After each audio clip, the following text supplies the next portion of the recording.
పుష్ప 2 నుండి కొత్తగా shocking update అయితే వచ్చింది భయ్య.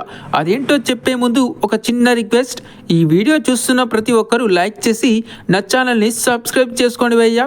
సో ఇక టాపిక్లోకి వెళ్తే, పుష్ప 2 డిసెంబర్ 5న రిలీజ్ అయ్యి అన్ని రికార్డ్స్ని లేపేసి సరికొత్త రికార్డులు తిరగరాస్తున్న విషయం మనకందరికీ తెలిసిందే. ఒక దంగల్ రికార్డు తప్ప అన్ని రికార్డ్స్తో పాటు బాహుబలి 2 రికార్డు కూడా బ్రేక్ అయిపోయింది.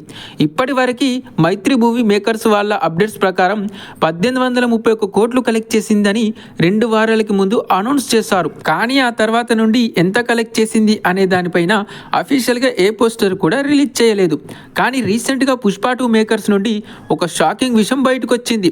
అదేంటంటే పుష్ప 2 కలెక్ట్ చేసింది 1830 కోట్లు కాదంట, అక్షరాల 2300 కోట్లు కలెక్ట్ చేసిందంట. ఏంటి, నిజంగానే షాక్ అయ్యారా?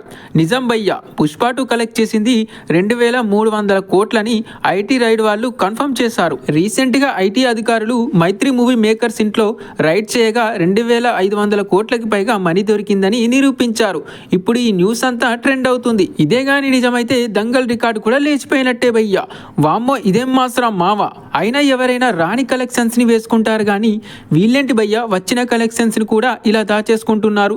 కొంపదీసి అన్ని కోట్లకి టాక్స్ కట్టాలని కావచ్చు 500 కోట్లని సీక్రెట్ గా దాచేశారు. కానీ ఇలా దాయడం కరెక్ట్ కాదు భయ్య. ఎందుకంటే ఇలా దాయడం వల్ల వాళ్ళకి లాభమేమో కానీ టాలీవుడ్ సినీ ఇండస్ట్రీకి ఎంతో నష్టం భయ్య. ఎందుకంటే ఇండియన్ సినీ చరిత్రలోనే మన తెలుగు సినిమా ఫస్ట్ ప్లేస్ లో ఉండేది. ఇప్పటి వరకు 2070 కోట్లు కలెక్ట్ చేసి దంగల్ ఫస్ట్ ప్లేస్ లో ఉంది. కానీ ఇప్పుడు పుష్ప 2 దాన్ని బ్రేక్ చేసిందంటే మనకే కదా గొప్ప. అది ఎలా మైత్రి వాళ్ళు మర్చిపోయారు? టాక్స్ కట్టాల్సి వస్తుందని ఇలా ఒక సినిమా రికార్డ్ని బయటికి రాకుండా ఆపేయడం అస్సలు కరెక్ట్ కాదు. ఏది ఏమైనా సరే దంగల్ రికార్డ్ అయితే లేచిపోయింది. ఇక ఇండియన్ సినీ రారాజు మన పుష్పరాజే. వాహ్, ఏం ఫీల్ ఉంది మావా చెప్పుకోవడానికి. సో ఇది గాయ్స్, పుష్ప 2 కలెక్ట్ చేసింది టోటల్గా 2300 కోట్లు. మరి దీని మీద మీ అభిప్రాయం ఏంటో కింద కామెంట్లో చెప్పండి భయ్యా.